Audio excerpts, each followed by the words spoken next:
Assalamu alaikum YouTube, this is Said Mirza. Today's video is based on the excellent work by Brother Garen's titled The Qur'an, A Complete Revelation, and from my upcoming book, Means of Insight, Theology of the Qur'an. Brother Garen's work can be downloaded for free using the link below. This is part 1 of a 3-part series on the primary group referred to as the submitted in the Qur'an. We read in chapter 34, Bismillah ar-Rahman ar-Rahim. And Iblis was right in his assumption about them. They followed him, save some among the believers. That's chapter 34, verse 20.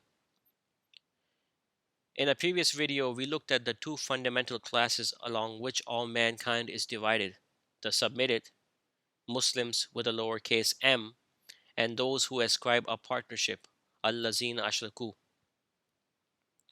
The fundamental class of the submitted is divided into those who heed warning, the believers, and those of prudent fear. The religion of Islam claims that all these classes follow the religion of Islam, that is, they are all Muslims with a capital M. Setting aside the problem of using 4 different terms to indicate the same group, a more pressing issue is that the Quran addresses these classes in varying contexts and makes clear that they are not the same group. For instance, a Muslim is one who submits to God, whereas a believer is one who has faith in God. The Arabs say, "We believe." Say thou, "You have not believed," but say, "We submit," and faith has not entered into your hearts. But if you obey God and His Messenger, He will not defraud you of anything of your deeds. God is forgiving, merciful. Chapter 49, verse 14. Those who heed warning and the believers both submit to God, but there is an important distinction. The believers are free from doubt. This removal of doubt allows them to strive in the cause of God with their wealth and their lives. In contrast, those who heed warning have taken the first step towards God. That is why the Quran so frequently exhorts those who heed warning. Those who follow the exhortation and implement the imperatives of God are strengthened in their faith to become believers. The driving force behind this analysis is to acquaint the reader to a subtle point which is missed by the adherents of the religion of Islam: that God knows the unseen, and He is intimately aware of the hearts of men. Thus, those who claim to heed warning, though they may deceive others and themselves, cannot deceive God and those who heed warning. They would deceive God and those who heed warning, but they deceive only themselves, and they perceive not. Chapter 2, verse 9. The Quran highlights the specific deeds of those who heed warning and provides a standard by which all men can be judged as to the authenticity of their claimed belief. Attributes of those who heed warning. They are exhorted to believe in God, His Messenger, and the law. O you who heed warning, believe in God and His Messenger, and the law that He has sent down upon His Messenger, and the law that He sent down before.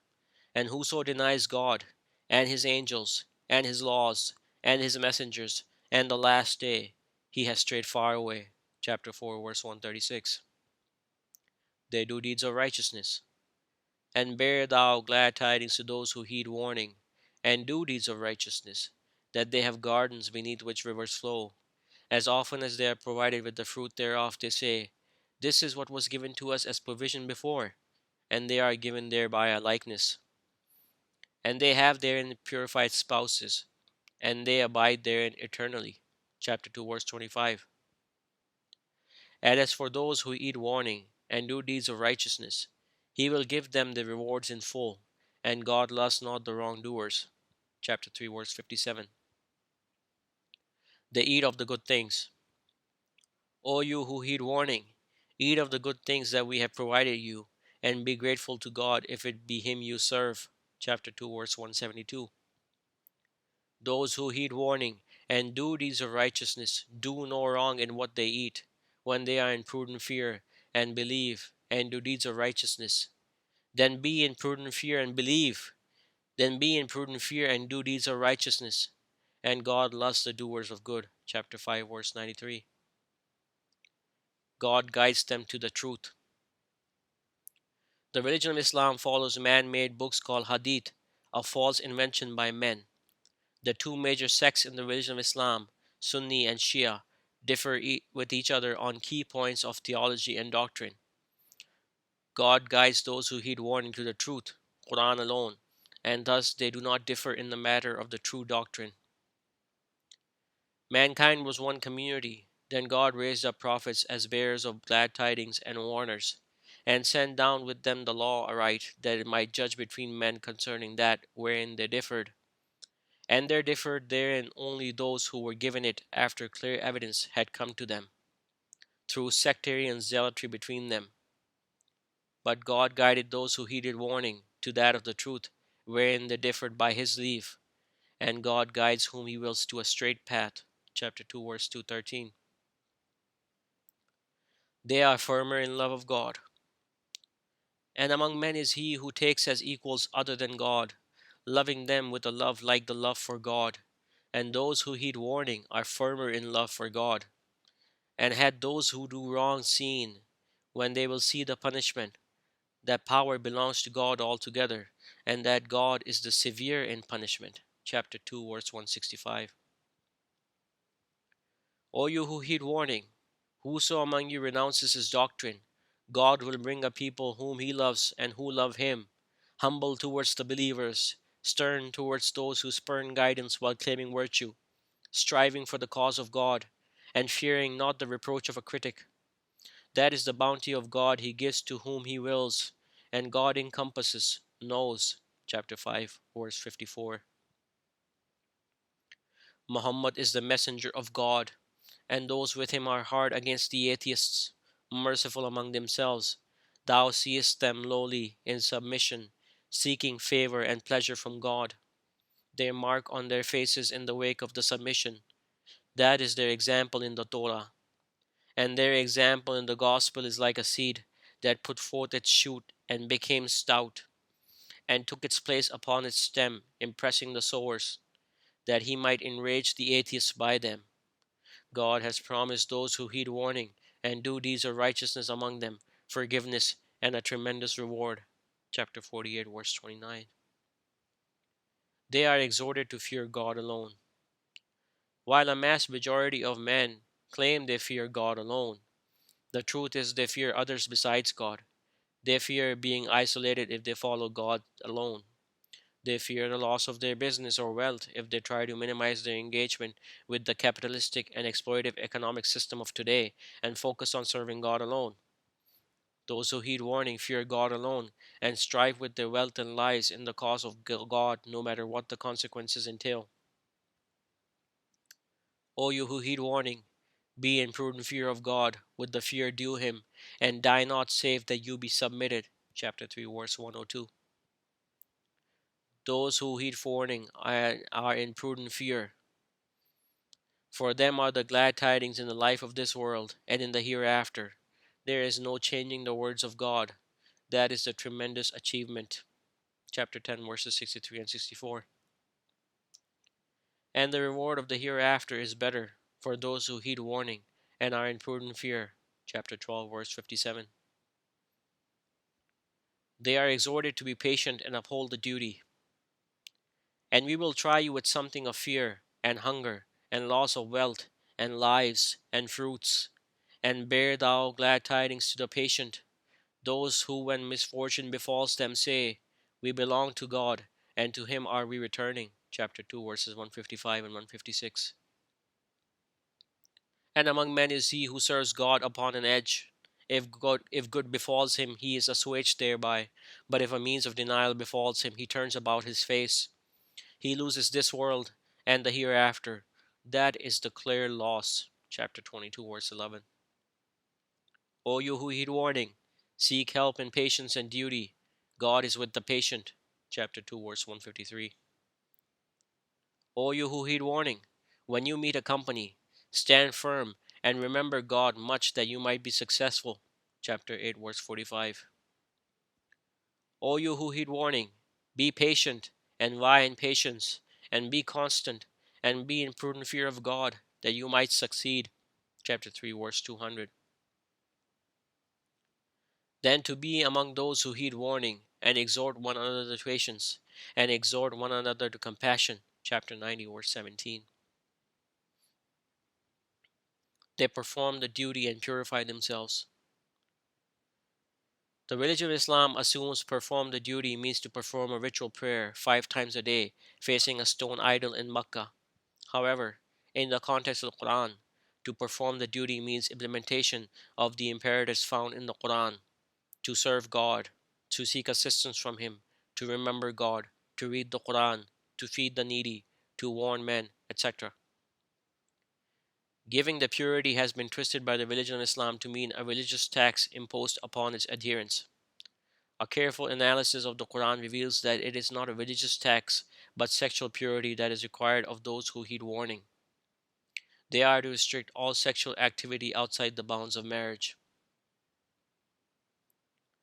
Your ally is but God and His Messenger, and those who heed warning, those who uphold the duty, and give the purity, and are lowly. Chapter 5, verse 55.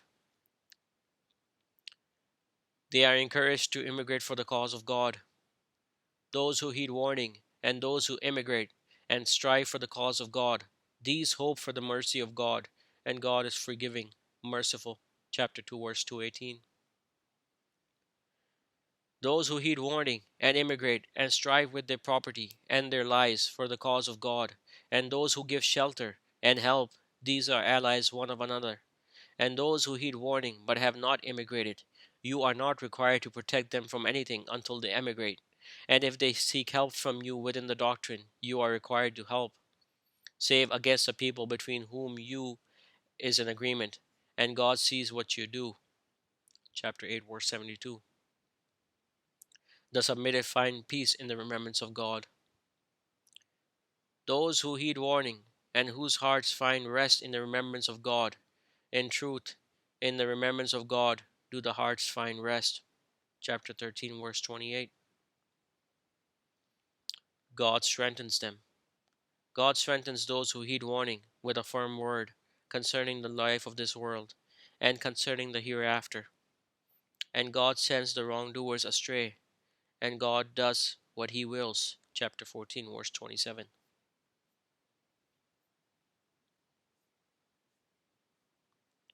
God defends those who heed warning. God loves not every treacherous ingrate. Chapter 22, verse 38. And God has promised those who heed warning and do deeds of righteousness, He will make them successors in the earth, even as He made those successors who were before them. And He will establish for them their doctrine, which He approved for them, and will give them in exchange safety after their fear. They serve me, they ascribe not a partnership with me to anything. And whoso denies after that, these are the wantonly perfidious. Chapter 22, 24, verse 55. The Quran is a guidance and healing for them. And they were guided to the good of speech, and were guided to the path of the praiseworthy. Chapter 22, verse 24. And had we made it a recitation in a foreign tongue, they would have said, "Oh, that is proofs for but set out and detailed, a foreign tongue and an Arab." Say thou, it is for those who heed warning, guidance, and a healing, and those who do not believe, in their ears is deafness, and it is for them blindness.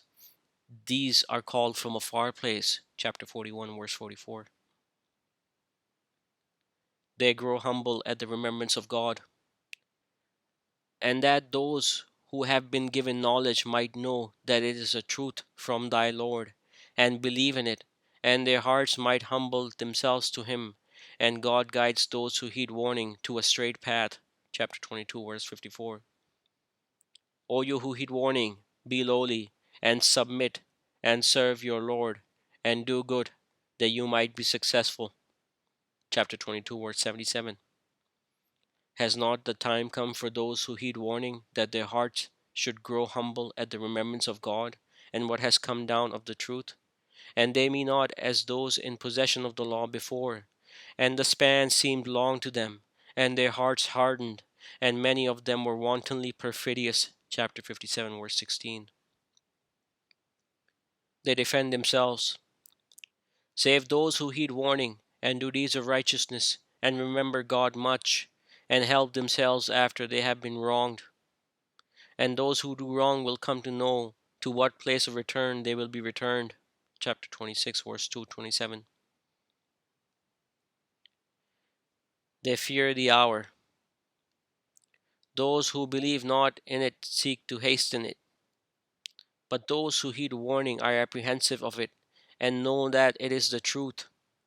In truth, those who dispute the hour are in profound error. Chapter 42, verse 18. They place their trust in God, and what you have been given of anything is the enjoyment of the life of this world, and what is with God is better and more lasting for those who heed warning, and in their Lord place their trust. Chapter 42, verse 36. They abstain from falsehood, sexual immorality, and forgive. And those who abstain from the enormities of falsehood and sexual immoralities, and when wrought they forgive. Chapter 42, verse 37. They spend in the path of God, and those who respond to their Lord and uphold the duty and their affairs by mutual consultation, and of what we provide them they spend. Chapter 42, verse 38.